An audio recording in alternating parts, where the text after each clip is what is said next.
মুষলধারে নেমেছে বৃষ্টি, আরতি করছেন মমতা বন্দ্যোপাধ্যায়। ওম নীলাচলো নিবাসায় নিত্যায় পরমন্তনে বলভদ্র সুভদ্রাভং জগন্নাথায় তে নমঃ। পুজো করার পর রথের রশিতে দিলেন টান। রবিবার মিন্টো পার্কে ইস্কন মন্দিরে রথযাত্রার সূচনা করলেন মুখ্যমন্ত্রী।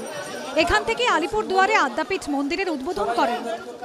আমার দুটো চোখে আই সার্জারি হয়েছে, জল পড়া বারণ, কিন্তু তা সত্ত্বেও জল যাতে না পড়ে চেষ্টা করছি, সেটা রক্ষা করতে পারবো কিনা জানি না, তো ইনফেকশন হয়ে যাবে। জগন্নাথ দেব জগতের কল্যাণ করুক, সবার মনে শান্তি দিক। আজকে ভালো করে তেলে ভাজা, ভালো করে জিলিপি খাবেন। রথযাত্রা উপলক্ষে ছিল সাংস্কৃতিক অনুষ্ঠান। অংশ নেন জোনা গঙ্গোপাধ্যায় এবং তার দীক্ষা মঞ্জুরির ছাত্রছাত্রীরা। মিন্টো পার্কের অ্যালবার্ট রোড থেকে শুরু হয়ে হাঙ্গারফোর্ট স্ট্রিট, এজিসি বোস রোড সহ শহরে বিভিন্ন রাস্তা ঘুরে ইস্কনের রথ পৌঁছয় ব্রিগেড প্যারেড গ্রাউন্ডে। 7 দিন পর এখান থেকেই শুরু হবে উল্টো রথ যাত্রা। সন্দীপ সরকারের রিপোর্ট, এবিপি আনন্দ, কলকাতা। রথযাত্রা লোকারণ্য মহা ধুমধাম। রাজ্য জুড়ে সাড়ম্বরে পালিত রথযাত্রা।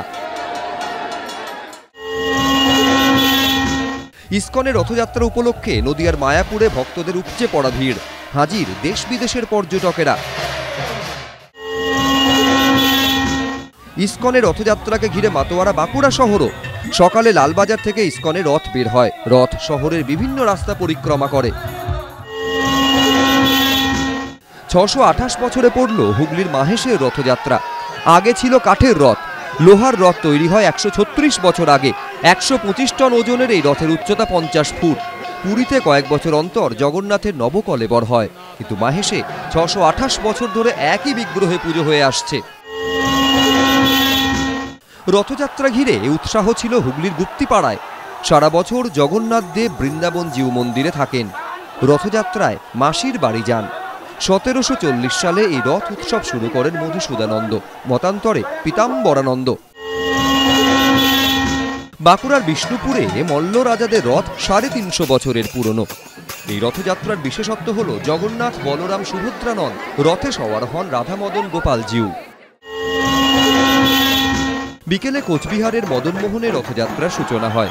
100 বছরের বেশি সময় ধরে নিয়ম নিষ্ঠার সঙ্গে কোচবিহার রাজাদের কুলদেবতা মদনমোহনে রথযাত্রা অনুষ্ঠিত হচ্ছে। 250 বছরের পুরনো পূর্ব মেদিনীপুরের মহিষাদলের রথযাত্রা। 1776 সালে রানী জানকী দেবী মিলন মেলার উদ্দেশ্যে রথযাত্রার সূচনা করেন। আগে 17 চূড়ার রথ ছিল, এখন 13 চূড়ার রথ। বর্ধমানে বিখ্যাত রাজবাড়ির রাজা ও রানীর রথ। রানীর রথ আগে ছিল রূপোর, কিন্তু এখন সেটি কাঠের। রাজার রথ পিতলের। এখানে জগন্নাথ, বলরাম, সুভদ্রা রথে থাকেন না।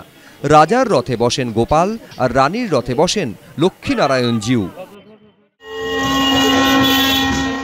রথ উপলক্ষে ভক্তদের ঢল বীরভূমের তারাপীঠেও। এখানে জগন্নাথ দেবের সঙ্গে পুজো হয় মা তারার।